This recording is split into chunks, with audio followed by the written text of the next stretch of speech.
Welcome to Open Minds. In the studio with us today are Mark and Ed from the Open Minds group, and Donna, who's here as our guest today, is a paranormal investigator. In this episode, we're talking about life after death. So I'm going to open with the question, is there life after death, or is there life after life? Ed?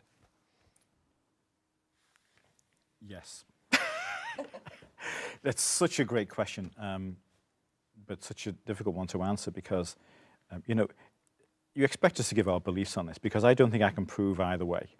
I think I can demonstrate to anyone's satisfaction that what I say is or is not. So I'll simply give my belief. I'm pretty certain that there is something beyond what this is. I don't think that we are annihilated when we die. I believe that there's something in us that moves on and perhaps even comes back. So I think life after life probably is true. I still haven't figured out why we don't remember having been here before, but we're going to no doubt talk about that. So, what we call death, we talk about death as like a rite of passage, really, in that view. I think from one form of life to another form of life. My belief, and I share it with other people too, my belief is that we come here with a mission, and we don't understand what that mission is when we're here in this form. And we try to go through that, and we go when we've either concluded the mission or we need to try again. It's very Hollywood, I think. Mark, where are you on this stuff?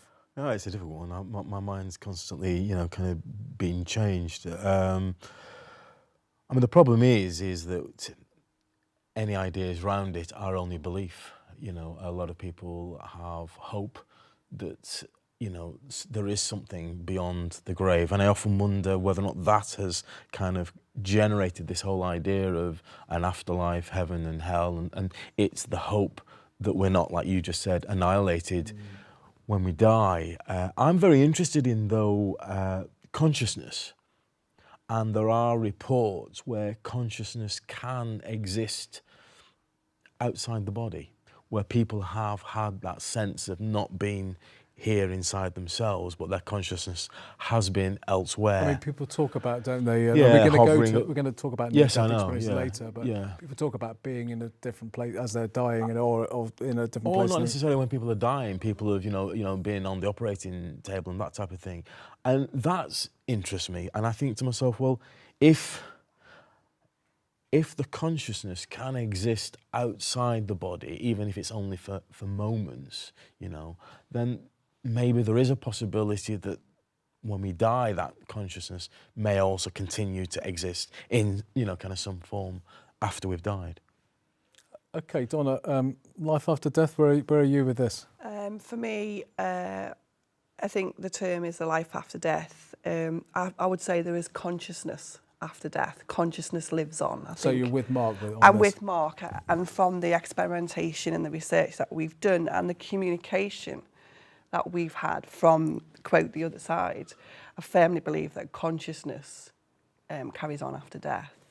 From personal experience and from, as I say, investigation and research. So in this respect, what is consciousness then?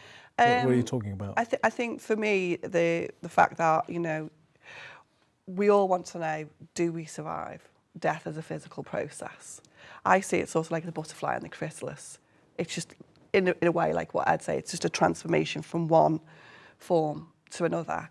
But when I talk about communication, having worked with various mediums and investigated mediumship and actually physically communicated with something that I can't see, but I can hear, and had a one-to-one conversation, those are the type of that's the type of consciousness that I'm talking about, where I can communicate with an entity or a voice or a spirit that is somewhere else. Okay, now we use a lot of terms, don't we, around this subject. Mark has already said, maybe there's a sense in which people want for there to be something else, and want this not to be the end, all there is. We use a lot of terms, like we use afterlife, we talk about heaven and hell, the hereafter, the spirit world, the other side. Nobody knows. These are just attempts to explain. It's terminology, I think. It's terminology to explain the unexplainable. And also, I mean, you know, a lot of, you know, kind of our ideas around things like heaven and hell are from people's imaginations. You know, I mean, in the Middle Ages, people were constantly painting scenes of heaven and hell. There seemed to be this preoccupation with what it would be like in hell or what it would be like to be in heaven. And, you know, many paintings have been inspired by that subject matter. So therefore, that's imprinted itself on us as, I suppose, to a certain degree, for some people, being a physical place, you know, a place. And of course, in those days, there was this view that the universe was layered in a sense, that, you know, above us was a kind of layer. There was a layer, the sky, and above that layer was the heavens. And then below us was another layer, was kind of hell, or I think for the me, netherworlds. the most important thing is, okay, this is what I do now. I investigate and research. But actually, I had no interest in this subject matter until an incident when my brother-in-law was killed in a road traffic accident. And 4 days after he was killed, his voice imprinted on my telephone answering machine. So you know, it comes as quite a shock when you hear a dead man's voice, timed and dated, on your telephone answering machine. And I tried every rational explanation. I phoned BT, I spoke to the engineers, I said there's something wrong with my system. And the guy is like totally perplexed. What are you talking about? Can you explain this? And I said, right, the time and the date must be wrong on my telephone answering. It's not a machine as such. We used to have tape machines. It's built in. It's a network. It's digital. And he said that will be impossible because we're connected to the atomic clock, Greenwich Mean Time clock. We'd have to have a system failure. And, you know, and I really wanted someone to tell me how my brother-in-law's voice had came onto my phone. Hello, it's Neil. Is Donna there? Well, the interesting thing about that phone call was I hadn't been home after he was killed. I stayed with my sister for 2 weeks and basically got home, was going through all the messages, and about the 4th or 5th one in, there was like lots of static electricity, clearly his voice, lots more static electricity like on the line, and then a female's voice who actually said, hello, are you there? Can you hear me? And that really perturbed me because obviously he hadn't phoned up from the other side. His voice had somehow come in on that call. And this female, who later turned out to be my daughter's midwife, my daughter was having her first child, had actually physically heard the voice too. So the BT engineer, and this is going to sound really bizarre, asked me, why are you so insistent that the time and the date is wrong? And I said, because the guy who left the message is dead. And he went very quiet. And then he says to me, well, he said, this is not the first time I've heard about this phenomena. And in fact, if you go and Google it, he said, I think you'll be surprised. And I did go and Google it. And ever since we've had telecommunications, not just in modern day society, but there was a book written about telephone calls from the dead in the 1930s. So this is not a new phenomena. And the telephone was quite new then. Of course it was, yeah. And it certainly wasn't what we have today. And then I realised that right across the scale, there was people who were getting phone calls supposedly from deceased relatives. So that's what started my journey. It wasn't an interest. I was it was a progression. Yeah. So I have no explanation for that. I mean, that's interesting because, you know, Ed was saying there's no evidence. There's a lot of evidence. But that sounds like evidence to me. Mm-hmm. Is there evidence for you? I'm going to just be devil's advocate. Yeah. You know, because I do believe this stuff. Yeah. But let me be devil's advocate because it's worth challenging that. Of course. Let me suggest that it could be your imagination because you were certainly stressed at the time in ways that you probably wouldn't even remember being stressed. So you could have had that imagination. You said that someone else heard it. Yeah. You could have been projecting that to what you thought she said to you. So your imagination is a very powerful thing. And so a skeptic might say, you know, it's not explained by what you've said. It could be just imagination. I think what you say is, I agree. I was very sceptical of what I was hearing. So what I actually did, because bear in mind that this is recorded onto my system. So the message is there for all to hear. So obviously I couldn't play it to my sister because she'd only just lost her husband. I brought in my partner and my mum and sat them down. And I said, I'm going to play you something now.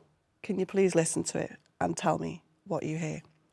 And both of them said, that's Neil's voice. Now, Yes, I do. and was this before you became a paranormal Yes, this was investigator? This is the thing that got you into this it, is the wasn't it? thing Yeah. that got Yeah. me into it. Yeah. This phenomena is there's a form of research called ITC, instrumental transcommunication, and that is communication through electronic means, and it's happening with computers. It's happening with mobile phones. It's happening Communication from the other side. from the other side, wherever the other side is. Or And whatever it is. and whatever it is. And, you know, me and Mark have had some great discussions about the origin of these voices. And the thing is, you don't need to be in a haunted house to record these voices. You don't need to be anywhere where there's you can do it in your own home. You can leave a voice recorder running, leave the house, and come back and find. And these voices interact with us. The skeptic's view is that it's random radio pickup. It's all of it is, you know, it's apnea, it's auditory pareidolia, all of those things. But when you hear a voice interacting with you, when you hear a voice coming through the speaker of a radio in broad daylight, which recently happened to me in broad daylight in Liverpool, right next to Anfield, and I recorded it because I was in the beauticians. I'm going to have to stop you there Yeah. because we're going to our break. Yeah. When we come back, we're going to move on a bit and Yeah. we're going to talk about punishment in the after, the notion of punishment or even reward in the afterlife, judgment and so on. So look forward to that after the break.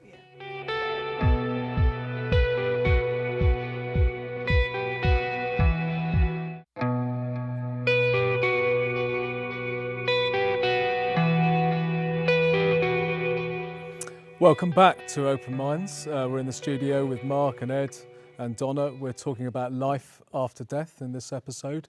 Actually, in the break there, one of the production team was telling me that there's some, you may know about this, Donna, there's some evidence where when they weigh somebody, I think this is right, when they weigh somebody after they've died, there's so many grams of weight that's I think kind it's of 7 ounces that's or something missing. like this. You know, yeah. what do we know? Something Mark, tiny, yeah. you knew about this. Well, I don't know too much about it, but like you've just said, that they've weighed a body just before and just after death, and they've taken into consideration all sorts of factors Yeah, like, you know, hydration, the loss of bodily fluids and everything. And when they take those factors into consideration and rule them out, there's still this, you said it's 7, is it 7? I think it's I like think it was grams. grams. It's so 7 many grams. difference. The body is 7 grams lighter, Or 7 ounces, something like this. 7 some measure lighter after death.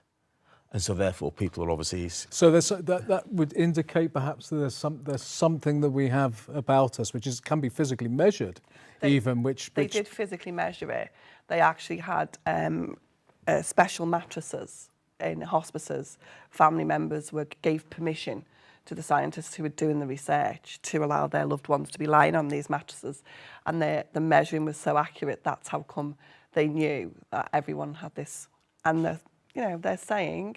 And is it all, I mean, just out of interest, because I've only heard this, you know, Yeah. of people, but is it always the same? Yes. It's always the same. And Always the same. And what's the conclusion? What was the Something leaves body. what? Or I'm going to be sceptical yeah. again, You surprise me. if I may.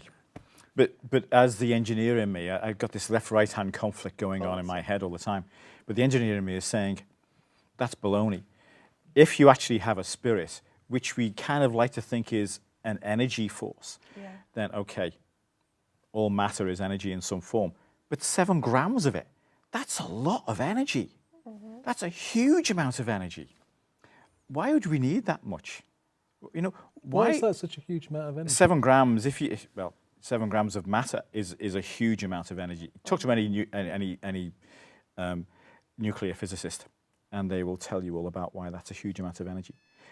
I would have imagined that it would be immeasurable if there's a spirit leaving the body, a consciousness leaving. I'd have thought it would be Hang on a minute. I must intercede there because Okay. it's just come through my ear from the production team, right. wonderful people that Oh, they great. are. 21 grams. There you go. That's far exactly too many even more. grams. Far too many We grams. just jump into a conclusion here. We were Yeah. saying, I mean, the actual vernacular you used then was something leaves the body. Yeah. The only I use conclusion that. you use that. The only conclusion we can come to really is that there is a difference It's changed. before and after a person has moment's died death. of 21 grams.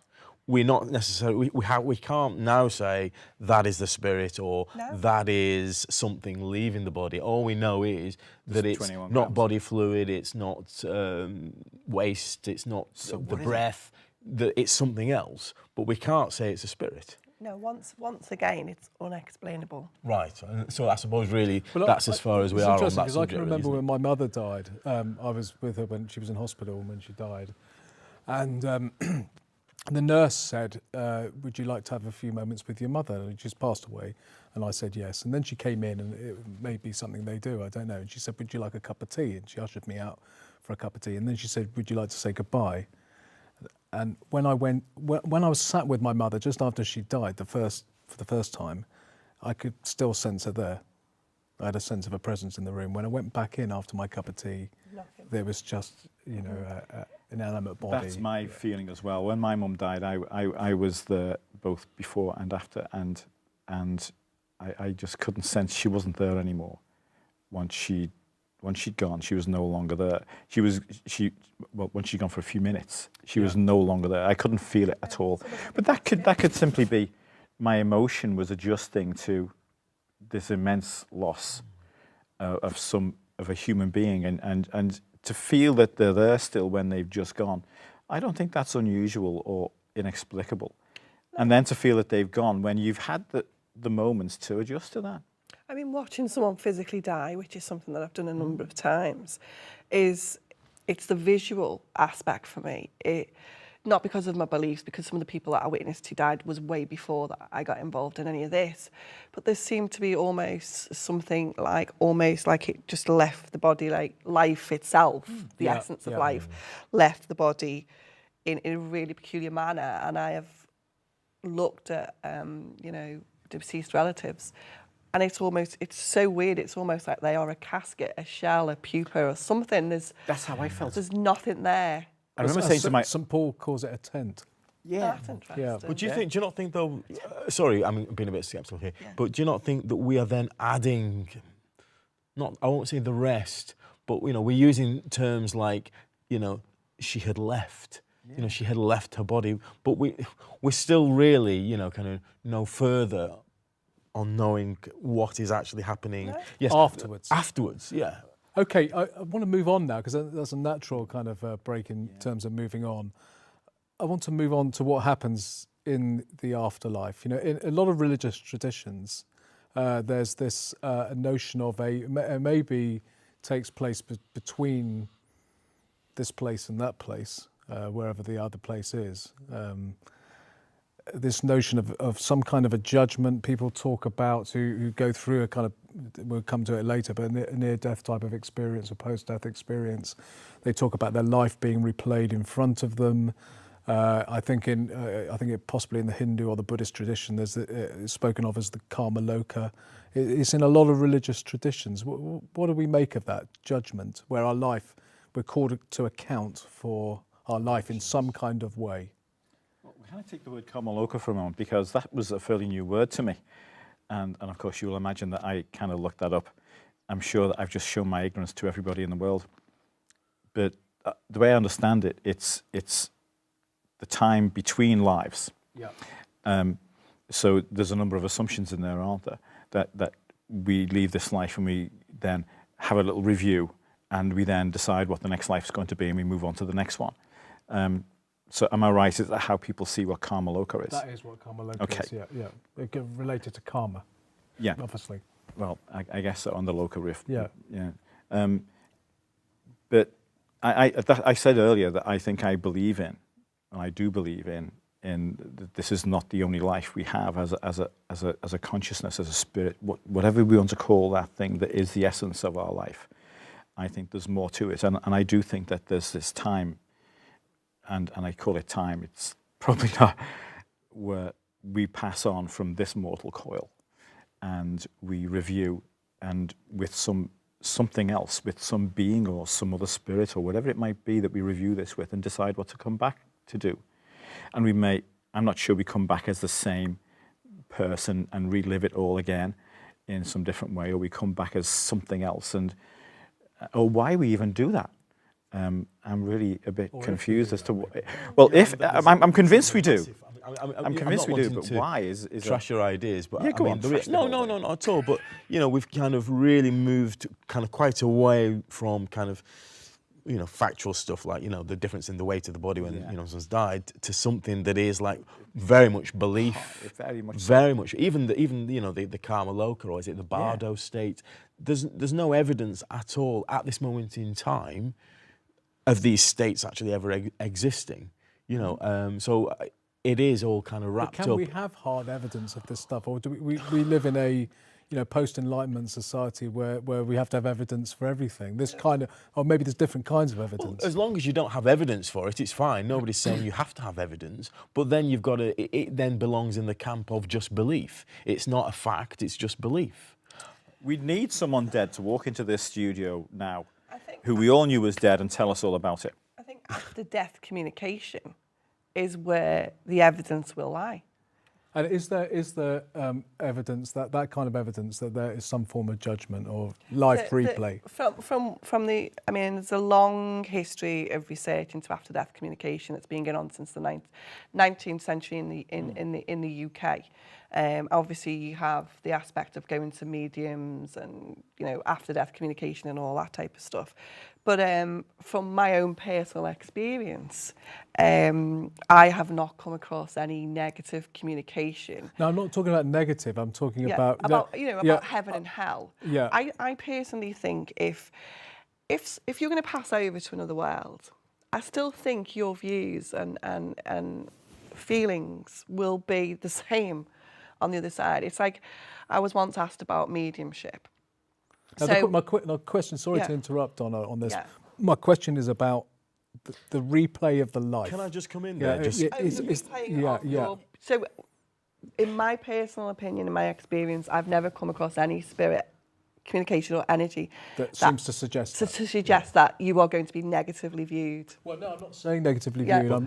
Can I just? Sorry, I'm just wondering. There is, I won't say evidence, but there's again anecdotal stories where people have said, people who've survived car crashes, that for a moment, while they were heading towards whatever it was, a truck or whatever, their life flashed before them, and the whole experience, time seemed to dilate, and what was seconds seemed to kind of last for kind of quite a few minutes. But this idea that they saw their life in great detail, kind of play in front of them at great speed. Now that is from people who have survived, obviously, and haven't actually died. So I suppose there is something, We're going to break there. Natural point to break. Join us after the break. We're talking about life after death and everything related to that here on Open Minds.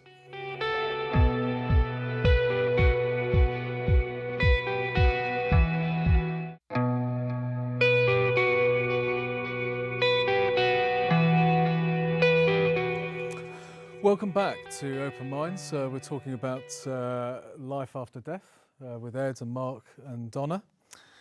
We're talking about the afterlife here. What is life like in the afterlife, do you think? I mean, I'm personally, I'm horrified by the notion that I perhaps will be, singing endless hymns and, dancing with angels. I would like it to be a bit more interesting than that. I can't imagine doing that for eternity, kind of thing. What do we think life is going to be like? Well, the only documentary evidence that we have as to what is life like after death is people who've experienced NDEs, and obviously any spirit communication that's come after the event. And personally, I don't know. We're told about heaven and hell and religious aspects and stuff, but for me personally, I have no idea, and that's one of the biggest mysteries to me. And the communication that we've had has indicated that some people go on to do the same thing on the other side that they do over here. So if you're a scientist in life, there's researchers now who are regularly communicating on the other side with so-called scientists who've passed away. Is this stuff in the public domain? Yes, it is. It's all in the public domain. And how well received is it? I mean, it sounds kind of incredulous to me. Well, some of it is incredulous, but when you actually physically hear those voices for the first time, and when you hear them live coming through, you just so you're talking about people, scientists on the other side, Yeah. providing scientific information Yes. for people on this side. two researchers from this You're a side scientist. of You've heard life. of this before. I brought a book with me today that actually wasn't a scientist talking to No, the scientist. it's It was actually, I think he was just an ordinary guy. I think that's the one, yeah. Yeah. And Life Pass in the that to me. Life in the World Unseen. and, Life in and the World it's just Unseen. one of many books like this. And if you get a chance to read the sleeve notes afterwards, Keith, because the sleeve notes read like some kind of, again, a Hollywood mystery thing. The guy is talking like he's channeling someone else who's from the dead about what it's like. And this guy's describing the other world to this fellow who we're meant to believe. Do I sound skeptical when I said that? I didn't mean No, to no, sound no. like I No, don't believe. no. But he's channeling information like this is and it's in real time. It's real conversation going on. You know, what's it like over there? We've got flowers just like there, and it's all bright and sunny. And he's describing a world which is like this, only beautiful all the time. Complete. Complete Yeah. and finished. He doesn't talk about anger or those things. He simply talks about the things he's taken with him that if he'd imagined this to be perfect, that's where he is. I mean, that does And that's an that afterlife. does sound not so dissimilar to what's described in the Book of Revelation. Actually, you know, when it talks about a new heaven and a new earth, and it does describe it as being. It does make you a think, though, beautiful that the place. author of that could be just making it up from Revelation. Could be. That's the That's skeptic. yeah. But again, is it the desire? I mean, you know, in biblical times, you know, maybe life was hard and maybe life was ugly, and that. Well, not just in biblical times. In our Well, time, yeah, lots depending of on where times. you So- are. Everyone gets a so mansion. you know. So I mean, you know, the slaves in America would sing about a time where it would be better and they would be healed of their ailments and their sorrows. So maybe it's just a desire again that there will be. It doesn't matter how bad life is here, there is something, you know, after to look forward to where everything will be perfect. Okay, so does this guy say that we meet our loved ones over there?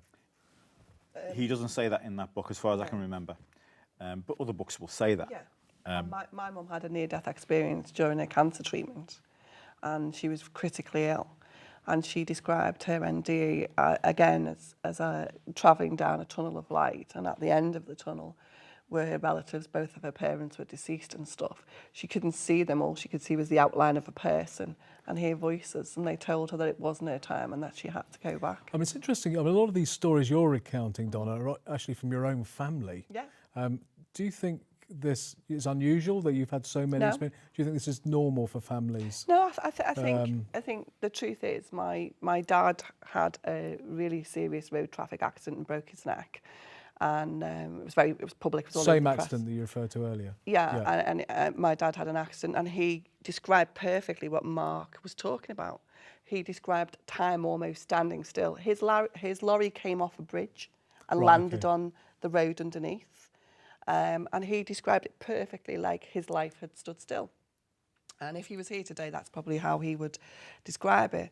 And my mum's NDE, she only actually told us about her near-death experience 2 years ago. So I was totally unaware of that. I knew she had an interest in reincarnation, but she'd never divulged to us as a family that she'd had an NDE. So, you know, and when she did, I was dumbfounded that she'd kept it to herself for over 20 years.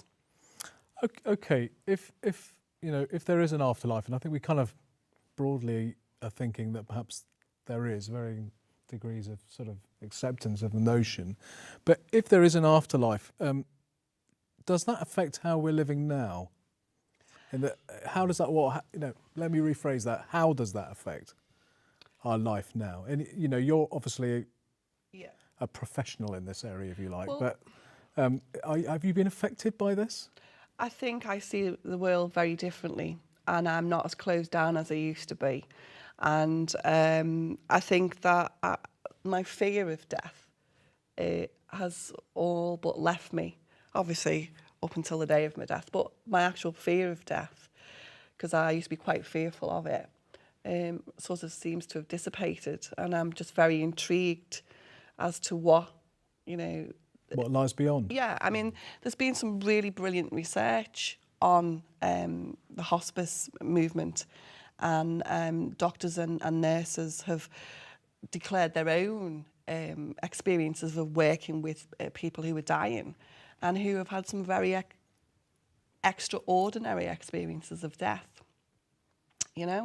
So when you have professional people who are educated and well respected coming in and giving their own examples of this strange thing occurred and that strange thing occurred, it just makes you think there's something out there, there's something going on, there's something other than what we have here. Does that make you live your life differently or better, do you think? I think it did. I think it has done. I think the experiences that I've had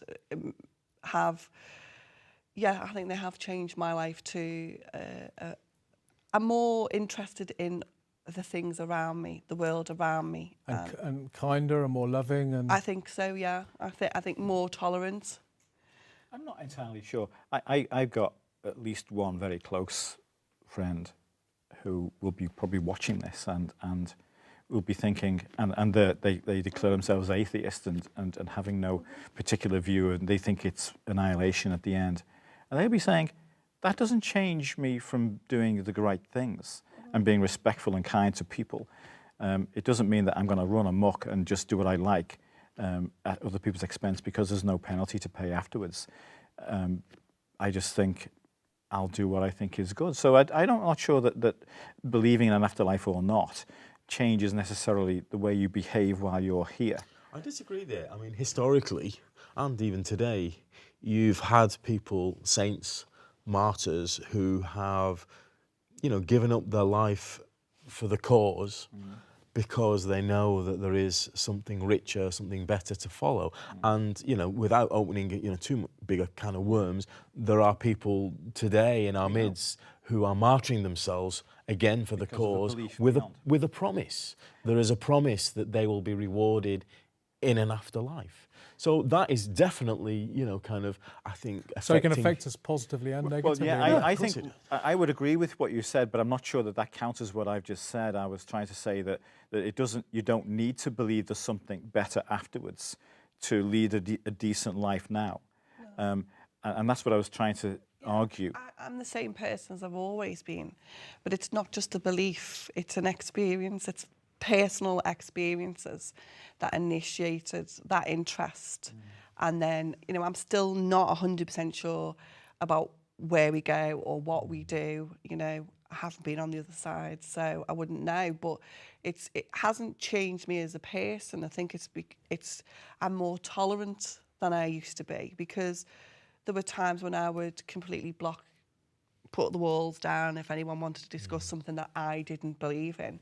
And now I realise that discussions like this as well, even if I don't agree 100% with Ed or Mark, I will come away from this situation having learned something and can go out and explore something for myself. I've got a couple of minutes really, but this is kind of a statement, and it's another episode really. But an extreme kind of atheist view would be kind of like a Nietzschean nihilistic kind of view, which actually has that view as a kind of philosophy has led to some terrible acts of violence. I mean, it could be argued that Hitler was influenced by that, and the view that actually there's no responsibility in this life because we're just going to end and get what you can get. Get what you can get. But also, as well, as I said before, there are people who have a belief that there is something afterwards, and their behaviour is equally as bad. Borne out by their beliefs and the reward that they will get for being a martyr. So, and then there's the fact as well, the Bible is a fascinating book, because a lot of the phenomena that are recorded in the Bible would today, if those things happened, be classed as paranormal. Yeah. So there's a lot of stuff that I've read in the Bible, and I've still got paranormal is just a word, isn't it? Yeah, of course. It's just something that we can't explain that's supposedly extraordinary. But who knows? We may be the extraordinary and paranormal may be the normal. you know, but when you do read certain parts of the Bible and you read, let's talk about voices in the wilderness. Today, we would class that as direct voice communication. A voice that comes out of nowhere. You know, well, I had an interesting conversation with my daughters. We're going to stop us now. We're going to the break again. When we come back, what I want to pick up on really is the near-death experiences. I know we've mentioned them, but after the break, join us after the break. We're going to talk about near-death experiences on Open Minds.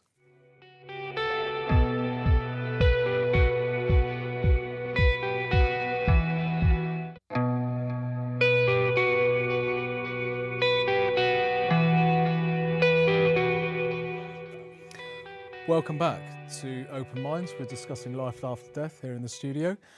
I want to pick up on the near-death experiences for this last section. We've mentioned them. You know, what are they? I mean, people talk about, you know, people who die, well, to have a near-death experience in hospital. Sometimes they talk about being in the corner of the room, looking down on their body. People go further. They talk about seeing a white light. It's just lots of different accounts, aren't there, of near-death or post-death. People literally die, come back to life, and come back with messages. You know, what's going on there, Donna? Well, having read the work of Dr. Elizabeth Kubler-Ross, she was a Swiss doctor. I think she was Swiss, and she did a lot of research. She created the hospice movement.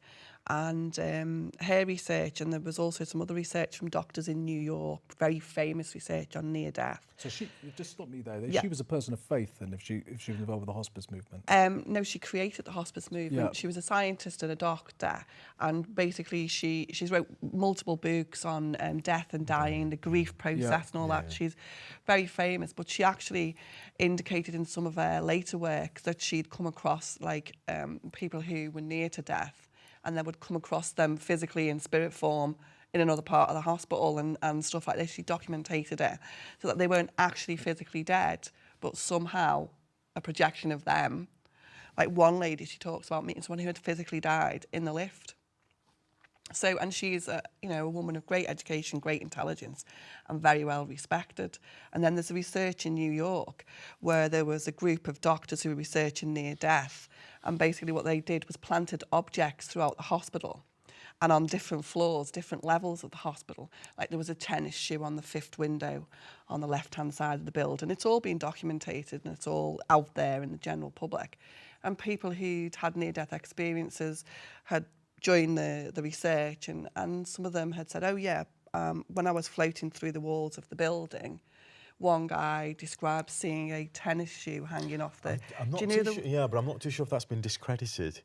I don't think it has. Yeah, I think so. Papers, wasn't it? No. I don't quite understand that. What's the significance? The whole this is not near death. This is more to do with astral projection, which where people are able to project their consciousness out of their body, and this is the experiment where objects were placed at various different points. That's similar with astral projection. This was actually, from what I've read, was actually research done by doctors in New York who had so many, I think the guy's written a book, he'd had so many people talking about near-death experiences and floating outside the hospital windows and stuff, that it was actually done as a research paper. As far as I know what you're talking about, the astral projection stuff. Well, no, what I was going to go on to say is that this story about seeing the tennis shoe on the window, the candidate who was being studied was filmed at some point getting out of the bed and looking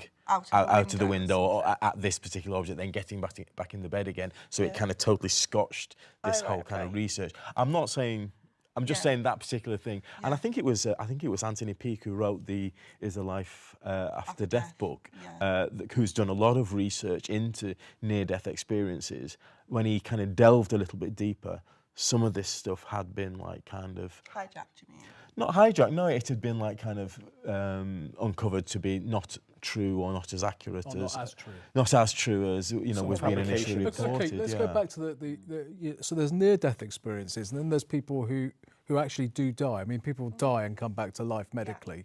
Now, some of those people record it's often quite similar things. So going down a tunnel, there's a white light at the end, meeting somebody at the end, or a relative or something. I mean, what do we have to say about that? Well, Ed?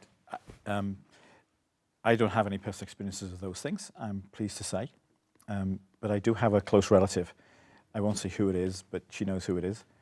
And she told me that another close relative appeared to her when she was on a trolley being wheeled into the emergency operating theatre.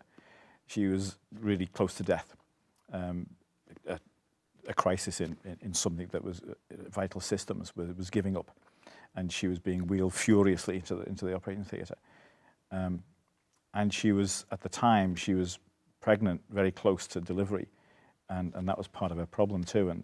And she said that another close relative who'd passed on some years before hovered over the trolley while she was being wheeled, and this entity, this relative, was beckoning to her. They were very close. And she remembers saying out loud, bleep, bleep, bleep off you, I'm not going. I've got a baby. And this person bleeped off. Yeah. And she had the baby, and she's still here today. And was that and so this there is wasn't a person- comforting thing then, was No, it? this is a person who was extremely willful and extremely down to earth. This individual, the job that she does is extremely important that she is. But she recalls that like it Well, was that real. again, I mean, that's somebody. It could be. Yeah. That's It somebody could from be. the other side coming, but I'm talking about Yeah. these experiences. You know what I mean? Yeah. You know, what do you make of the similarities between these post-death I think accounts? there's been a lot of research into the physiology of the brain at the point of death, and the chemical structure and the chemicals produced at the point of death. And some of that's very interesting. A lot of top scientists tend to say that the chemicals that are produced at the point of death take us on a journey, sort of like a hallucinogenic type. Yeah. That type of journey. And that's very interesting research to read. But then there's a book being published, I think it was last year, by a neuroscientist, one of America's most famous, and he had a near-death experience. And the first part of his near-death experience was not very pleasant at all. And it's a really interesting book because it differs somewhat too, and he believes it was his level of understanding of the process of death and his faith and religious background that had an impact on his experience of near death. So his own beliefs interfered somewhat in his process. So it's like an experiment, really. We bring our own conditioning to some it, of our own yeah. conditioning to it, but I find those documented reports, and his book, I forget his name, but it's a brilliant book, and it's caused a lot of controversy because he started to investigate what part of the dying process, but he's now said also that he believes it's not just a physiological process, he believes it's a spiritual process as well. There was something else externally going on. There is, I mean, there is talk, scientists have said that the body does produce certain chemicals, and one of those chemicals that's been bandied about is dimethyltryptamine. Yeah. And when this, which is something the body does produce naturally, but it's said in large amounts at the point of death. I don't know how true this is, but then there's other people who've actually been injected with this substance. I think there's In a book clinical setting, yes, and they themselves have had similar experiences where they have found themselves again outside their physical body.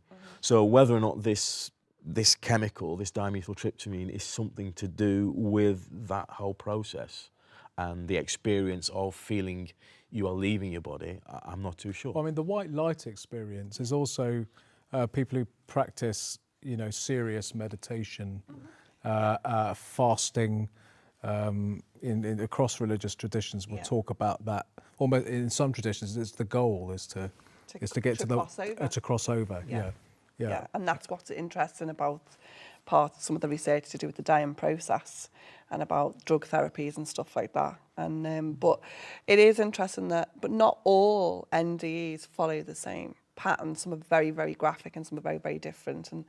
And a lot of people have documented their own. And of course, there's the idea of reincarnation as well gets thrown into the mix.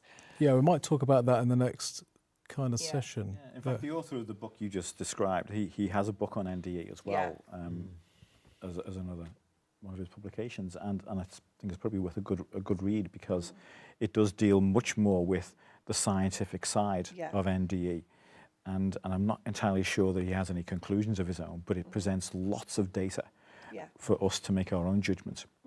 There is, I mean, the one thing I think that would be an interesting study would be to capture this information, these stories of near-death experiences over the whole world, and look at the common traits in these stories, that, you know, the fact that people do feel they're going down a tunnel, that they are seeing a light. I'm going to have to stop you there, Mark. Thank you guys for coming on today. It's been a great show. Look forward to seeing you next time. Donna, look forward to seeing you on another programme. And to our audience at home, join us for the next episode of Open Minds.